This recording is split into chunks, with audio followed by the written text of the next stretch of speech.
Louvado seja Deus, é bom estar com vocês nesse culto de celebração ao nosso Deus.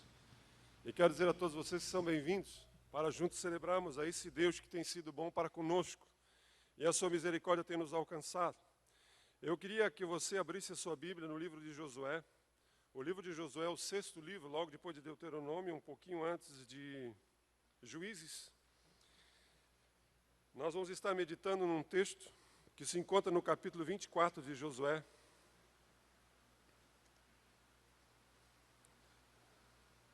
Eu coloquei o título da mensagem em família, e se você assiste televisão, talvez você vai ver que tem um nome de uma novela que fala em família, que eu não sei nada dessa novela, nunca assisti, mas não sei quais são os valores de família que eles estão pregando, ensinando, mas a grande verdade é que eu sei que a família nos dias de hoje tem sido assediada, tem sido totalmente cercada com valores, com os princípios. Inclusive hoje qualquer ajuntamento é chamado de família.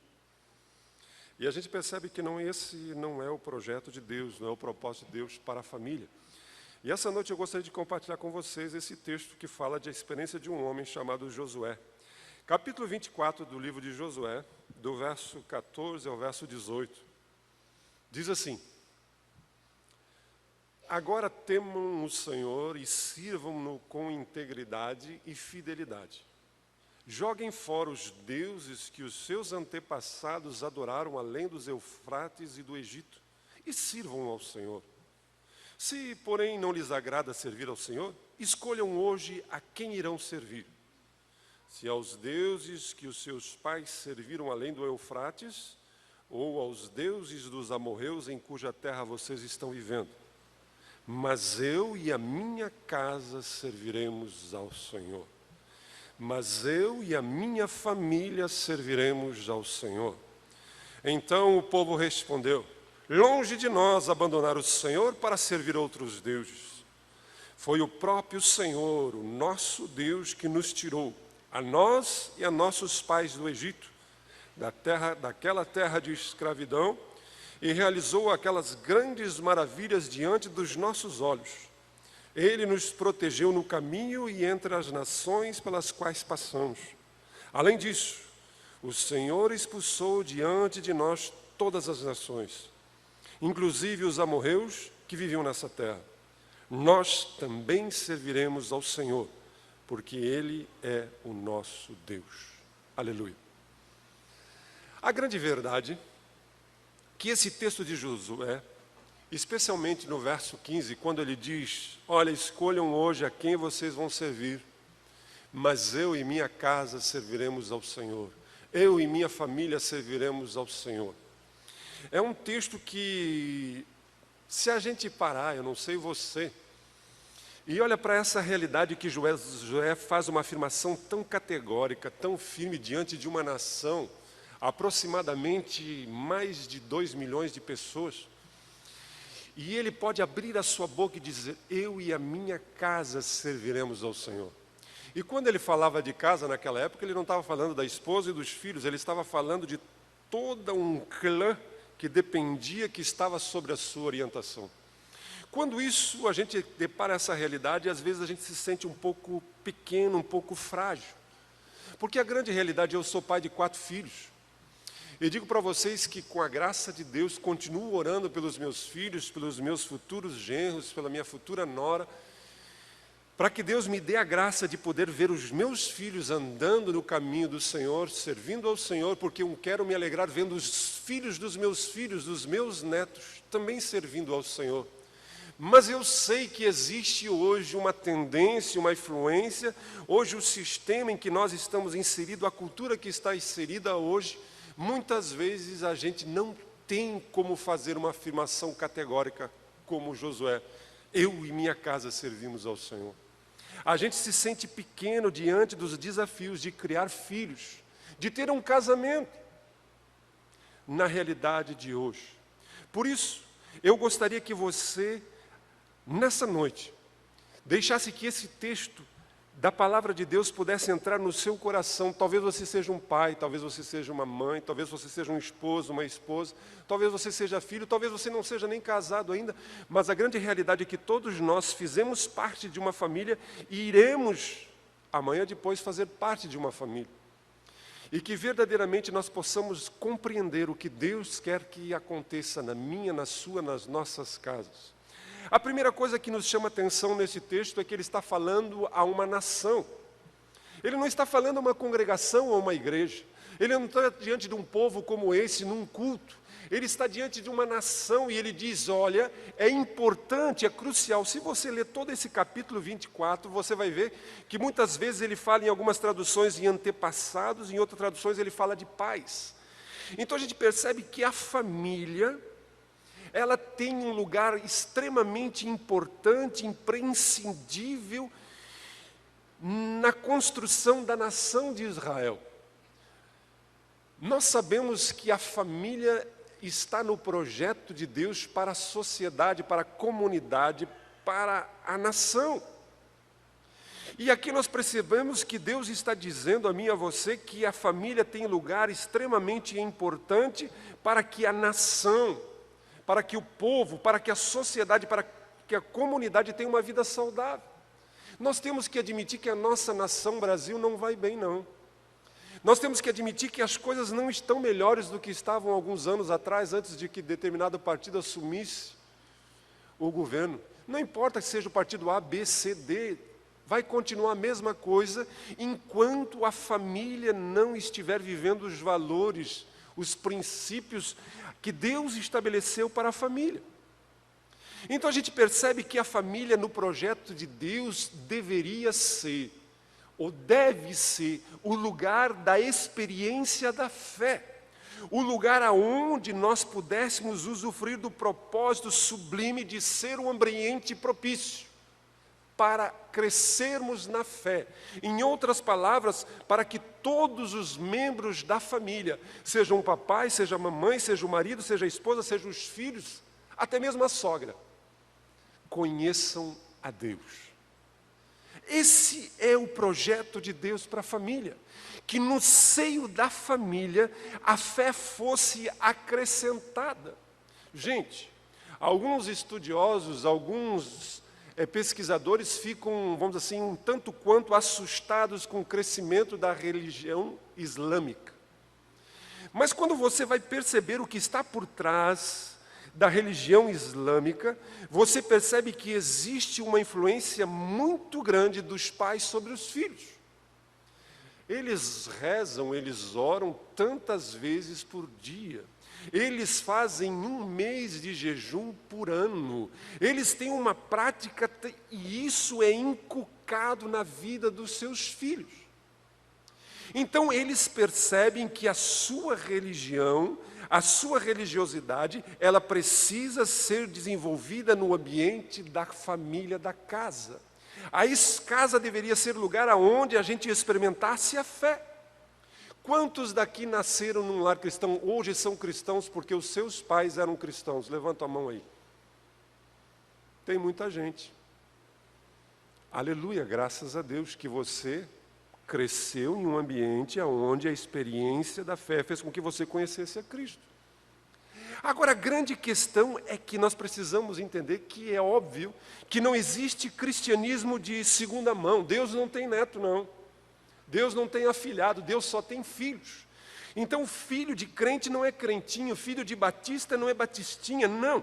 Cada um de nós precisamos entender que vamos ter que fazer a nossa escolha, a nossa opção. Mas então, como eu posso dizer que eu e a minha casa serviremos ao Senhor? Deus está querendo dizer que eu, como pai, como marido, como quem dirige a minha casa. Talvez você lá na sua casa não tenha um pai, não tenha um marido, mas você dirige o seu lar.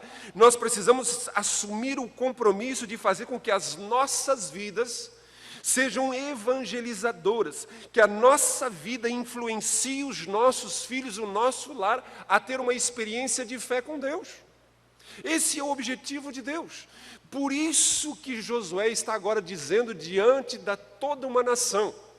Eu quero dizer para vocês que eu e a minha casa assumimos um compromisso. Eu não sei o que vocês vão fazer da vida de vocês, mas nós decidimos, nós escolhemos, nós optamos em servir ao Senhor. Naquele tempo, era comum que cada família tivesse o seu Deus particular. Cada família tivesse a sua divindade particular. Isso ainda existe, é muito comum em algumas religiões, ter algumas famílias que têm um santo devoto, ter uma divindade, ter alguém com quem se identificam. Naquela época era mais forte ainda, cada família tinha o seu Deus, a sua divindade, tinha o seu altar. Por isso que quando Deus se apresentou a Moisés, lá no deserto, e Moisés disse para Deus assim, se eu chegar diante do povo e dizer que tu me enviou, eles vão perguntar quem é, qual Deus te enviou, por quê? A família Silva tinha um Deus, a família Girardi tinha um Deus, a família Moraes tinha um Deus, a família Vasconcelos tinha um Deus, cada família tinha um Deus e cada família achava que o seu Deus era melhor que o outro, tinha resolvido os seus problemas, as suas mazelas. Então Moisés, quando pergunta a Deus, quem é que eu vou dizer que me enviou? Se Deus tivesse dito um nome, se Deus tivesse dito, vai lá que o Jeová, que o Jesus Cristo, soaria nos ouvidos do povo que seria um outro Deus, como os deuses comuns. Deus disse, olha, eu não cabo, eu não sou conformado, eu não sou limitado a um nome, eu sou o que sou. Esse é o nosso Deus. É um Deus que não cabe em definições, em compartimentos, é um Deus que não pode ser definido. Ele se revelou a nós através de Jesus Cristo, e nós o que sabemos dele, sabemos através da revelação de Jesus. Por isso que Josué agora adverte às pessoas, aos que estavam ouvindo, ao povo, para que eles não voltassem atrás e seguissem aos seus deuses, da família Silva, família fulana. Ele diz, olha, existe uma tendência muito grande em a gente voltar aos velhos hábitos, aos velhos costumes, às velhas práticas. E eu estou ficando velho. Eu estou prestes a entregar o meu cajado. Mas eu quero que vocês façam uma opção e façam uma escolha. Eu e a minha casa serviremos ao meu Deus, ao Senhor, o nosso Deus. Talvez hoje, nós não tenhamos o Deus da família Silva, talvez não tenhamos o Deus da família Oliveira, Pereira, mas muitas vezes nós tendemos a seguir alguns valores que se contrapõem, que são opostos aos valores de Deus. E eu queria citar aqui 3 deuses que hoje têm influenciado a família. O primeiro, o Deus da prosperidade. A grande verdade é que quando nós casamos e nós sonhamos em ter filhos, nós já começamos a nos preocupar com o futuro dos nossos filhos, principalmente com o que eles vão ser na sua vida profissional. A grande verdade é que nós até se pudéssemos influenciá-los a escolher a profissão, nós escolheríamos a profissão dos nossos filhos. E quase sempre a profissão que nós gostaríamos que os nossos filhos tivessem e escolhessem fossem aquelas que fossem boas profissões. Porque nós queremos que nossos filhos ganhem bem. Essa é a verdade. Nós queremos que os nossos filhos tenham mais dinheiro do que nós temos. Nós queremos que os nossos filhos sejam mais bem-sucedidos do que nós. Nós queremos que os nossos filhos sejam muito mais prósperos do que nós. De certa forma, alguém vai dizer, mas e tem algum mal nisso? Tem. Quando você estabelece que a vida do seu filho, que a felicidade, que o futuro está inerente a quanto mais dinheiro se tiver, mais sucesso se puder, quanto mais estabilidade financeira se alcançar. Essa é a grande verdade. Nós estamos muitas vezes sendo influenciados pelo Deus da prosperidade. E eu digo que alguma coisa é verdade, que a gente acaba muitas vezes cingindo, cerceando a vida dos nossos filhos em busca desse ideal. Isso é tão interessante que não sei se você já perguntou, que quando alguém pergunta pelos nossos filhos, se nós não pudermos dizer, não, o meu filho está estudando engenharia de produção. Não, o meu filho está na URGS. Mas quem é que perguntou o que ele está estudando? Eu estou perguntando pelo seu filho. Mas logo que nós atrelamos uma pergunta pelos nossos filhos, a gente fica até com vergonha de dizer que o meu filho não fez faculdade nenhuma. A minha filha é uma mãe, dona de casa, que cuida dos seus filhos enquanto o marido trabalha. A gente fica encabulado de dizer isso. Porque nós estamos sendo influenciados por um Deus que diz que para você ser uma pessoa feliz, para você ser uma pessoa de bem, para você ser uma pessoa saudável emocionalmente nos seus relacionamentos, você tem que se dar bem estudando, ter uma profissão, sendo bem-sucedido. Existe aqui uma clara inversão de valores. Gente, nós precisamos entender que a família é muito mais do que você se matar trabalhando para pagar uma faculdade para o seu filho. É muito mais você correr de sol a sol para dar um colégio particular para o seu filho. Não que isso não seja bom. Mas nós precisamos entender que existe uma dimensão em que nós achamos que a vida está baseada em resultados acadêmicos, financeiros e materiais. E eu poderia dizer para vocês que eu conheço muitos PhDs infelizes, pirados, muita gente rica, muitos pais que fizeram de tudo para que seus filhos se tornassem doutores e os seus filhos são pessoas totalmente amargas, infelizes. Não estou dizendo que nossos filhos não devem estudar, não estou dizendo que não devemos buscar o melhor, mas família precisa estar estruturada em cima de uma dimensão espiritual. Você já parou para pensar na dimensão espiritual do seu lar? A grande verdade é que a gente acaba vivendo sempre o futuro e não o presente. Nós olhamos para o nosso filho, olhamos para os nossos relacionamentos e a gente já está pensando lá quando ele pegar o canudo, quando ele for uma pessoa famosa e não sei o quê, e a gente não vive o presente. Então, para meu filho poder ter um canudo lá, não sei a coisa, e eu tenho que trabalhar, que é um condenado, a minha esposa tem que trabalhar, então o presente está com a titia da creche. Os valores, a dimensão espiritual, o conhecer a fé, não existe. Então, gente, existem muitas pessoas que se privam hoje, pensando no futuro. Existem pessoas que não vivem o hoje, não usufruem o hoje com a sua esposa, com seu esposo, com seus filhos, porque estão pensando em algo que talvez nem aconteça.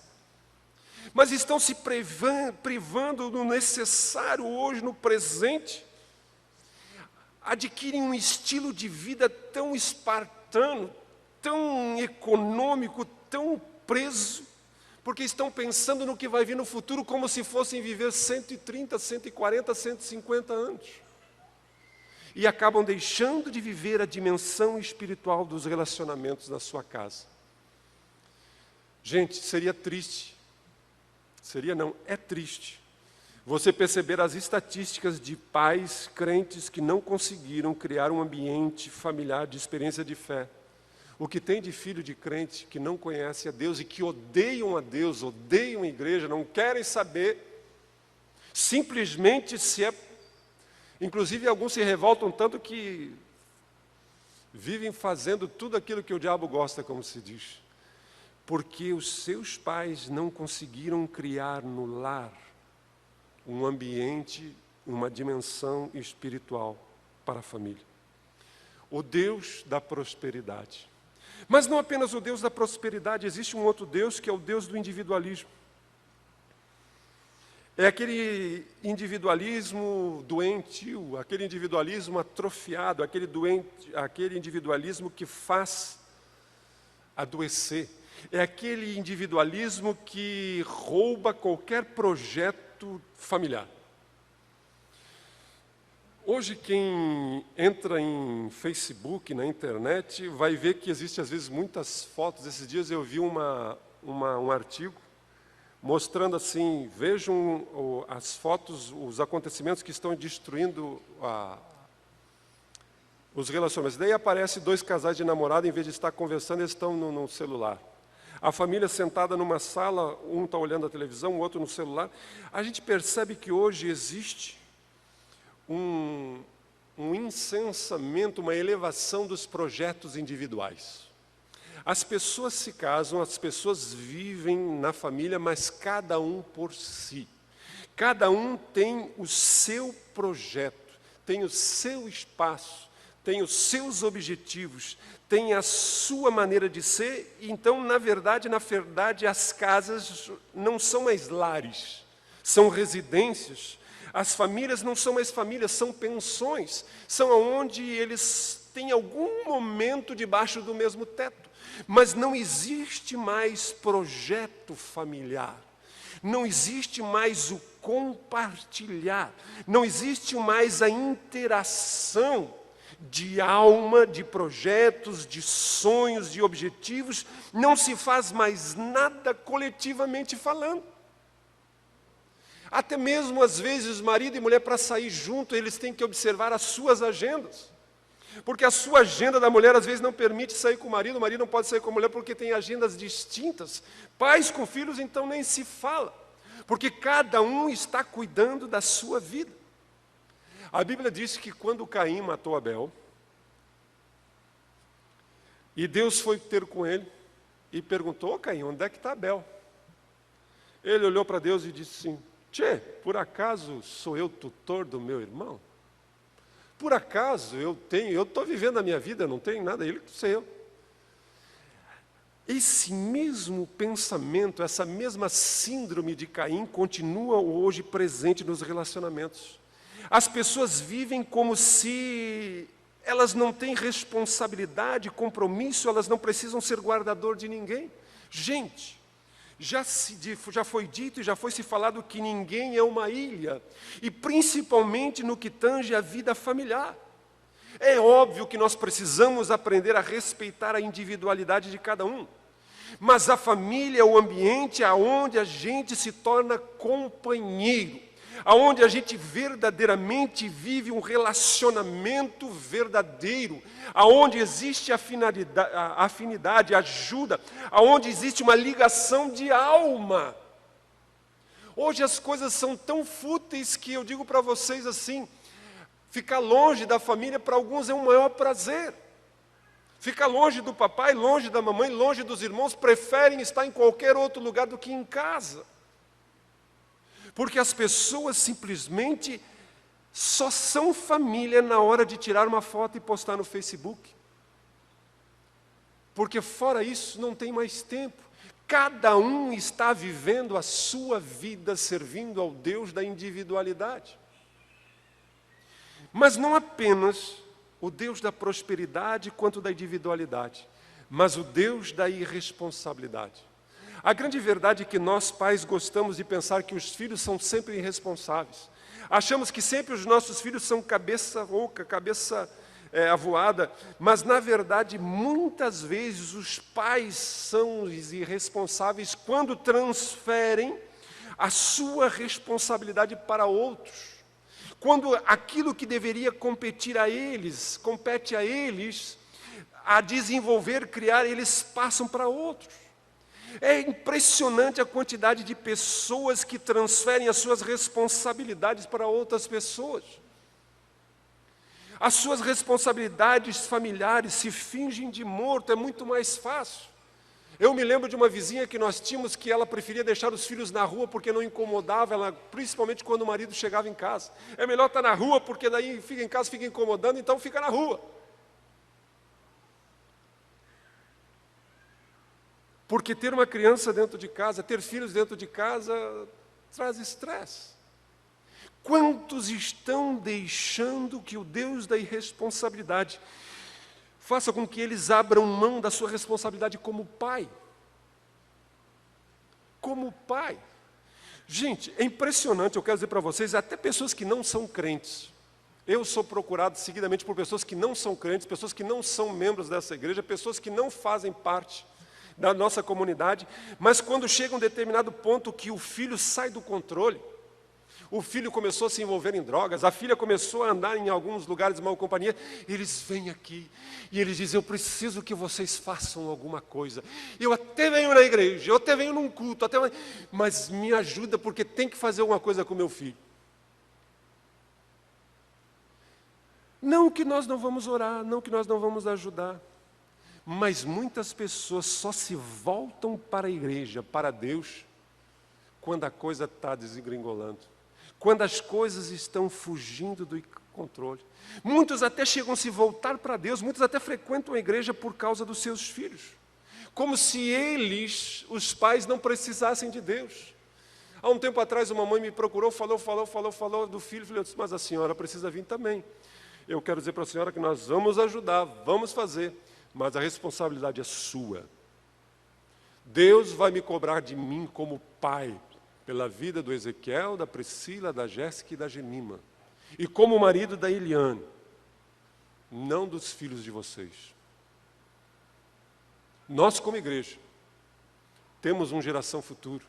Nós temos um ministério de adolescentes, de jovens, de casais, de família. Nós, como igreja, fizemos tudo o que está ao nosso alcance para proporcionar ferramentas para que você, pai, para que você, mãe, para que você, esposo, para que você, esposa, assuma a sua responsabilidade e faça do seu lar um lugar onde haja um ambiente propício para termos uma experiência de fé, um ambiente propício para termos um relacionamento verdadeiro com Deus.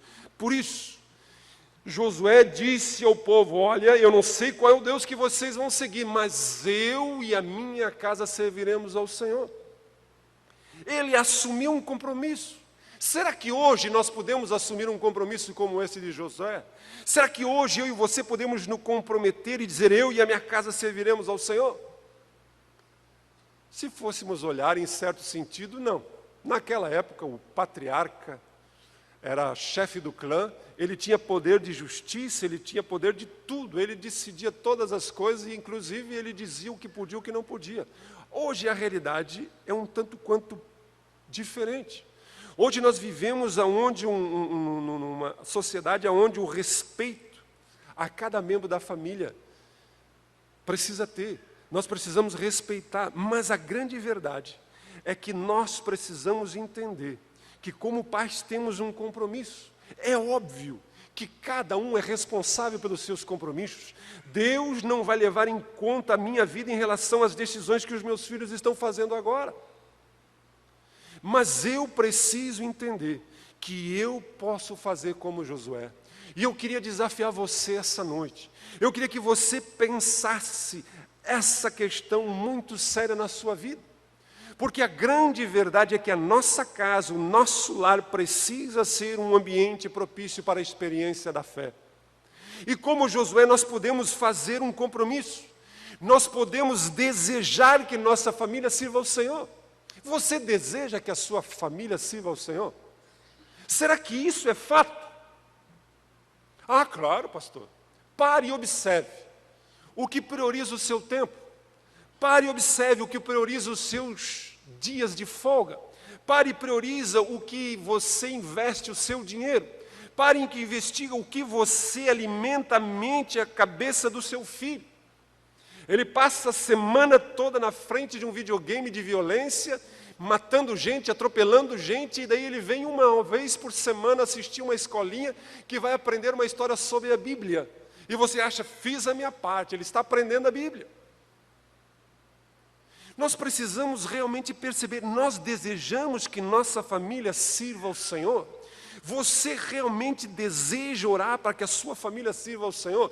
Você ora constantemente, diariamente, para que Deus faça com que a sua casa sirva ao Senhor?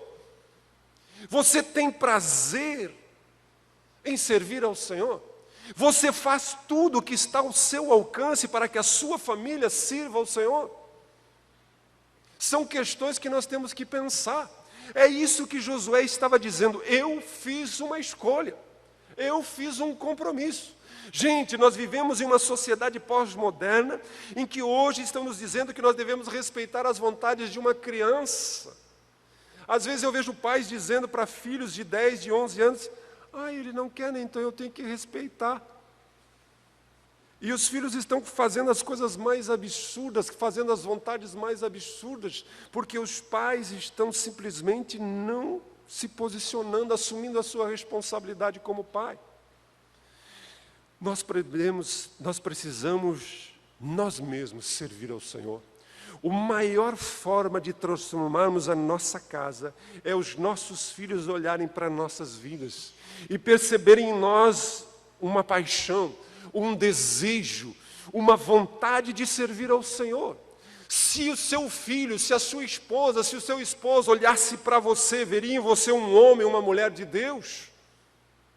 Se eles fossem seguir a sua vida, a sua prática, aquilo que você realmente serve a Deus. Nós precisamos assumir esse compromisso de nós mesmos servirmos ao Senhor com fidelidade.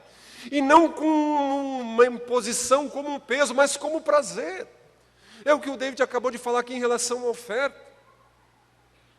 Até mesmo quando nós damos do nosso serviço, damos do nosso tempo, damos dos nossos talentos, isso é um prazer ou é um fardo? Qual é a mensagem, qual é a prática, qual é a lição que eu estou transmitindo aos que são da minha casa? Como Josué, nós precisamos assumir um compromisso de não servir a outros deuses. Josué, ele disse, eu não vou servir a outros deuses. O meu compromisso é com o Senhor. Com quem tem sido o seu compromisso? Com quem você tem se comprometido? A gente percebe que com Josué, ele recordava-se das bênçãos que ele tinha recebido como família. Gente, nós temos uma tendência muito grande de nos esquecermos daquilo que fomos alcançados. Dia desses, compartilhando com uma pessoa, conversando a respeito, e ela começou a me contar o que Deus fez na sua vida, no seu casamento, no seu lar. A gratidão, a alegria que essa pessoa tinha, porque um dia o Evangelho de Jesus entrou e mudou a sua vida radicalmente. A vida do seu esposo, a vida da sua casa. Ela tinha bem claras as bênçãos que recebeu do Senhor. Josué também lembrava o que passou, as provações, ele lembrava do deserto. Isso faz com que ele aprendesse a valorizar o fracasso. Ele podia perceber que a derrota o lhe preparava para lutar. Nós estamos aqui agora para fazer uma reflexão, mas não adianta ficarmos chorando leite derramado. Não adianta ficarmos arrancando o cabelo de coisas que passaram, que são impossíveis de mudar. Mas podemos olhar para trás e lembrar, relembrar e avançarmos para frente com uma nova decisão, com um novo compromisso. É isso que Deus está querendo dizer a mim e a você essa noite. Nós precisamos fazer com que a nossa casa, nossa família se torne um lugar onde haja experiência com Deus, experiência de fé. Por isso eu gostaria que você parasse agora. Como está o seu compromisso com Deus? Como está a sua vida com Deus? Nós nunca poderemos levar alguém além daquilo que nós já alcançamos. Como está o seu compromisso com os seus filhos? Como está o seu compromisso com o seu cônjuge? Será que você não está deixando que o Deus da individualidade seja adorado na sua vida?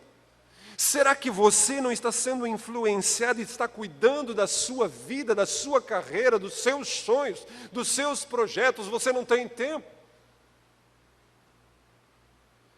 Você tem procurado como família servir ao Senhor? Você tem procurado como família? Ou você tem seguido a outros deuses? Você tem deixado que essas influências alcancem a sua casa?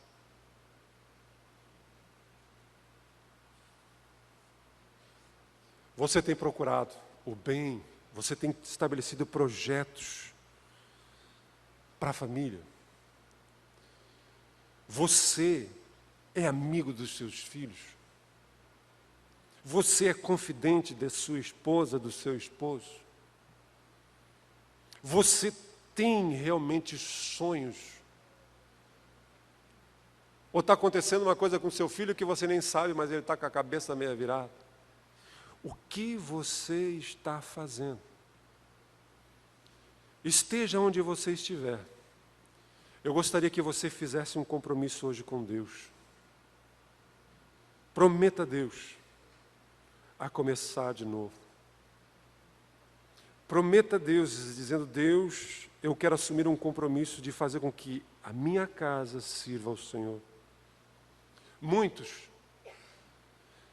têm tentado, muitos têm lutado, muitos casais que estão em vias de separação, de divórcio, têm tentado recomeçar a reconstruir um relacionamento. Muitos pais têm revisto os seus métodos, as suas práticas, a sua forma de se relacionar com os seus filhos, e têm recomeçado. Muitos têm repensado a sua vida em relação aos seus pais. Muitos filhos têm repensado a sua maneira, as suas práticas, a sua forma de lidar com seus pais. Deus está nos chamando para fazermos da nossa casa um lugar onde haja um ambiente propício para servir ao Senhor. Mas houve uma escolha, houve uma decisão. E eu e você precisamos fazer essa escolha, essa decisão, em nome de Jesus. Eu convidaria você a curvar a sua cabeça e nós vamos orar ao Senhor.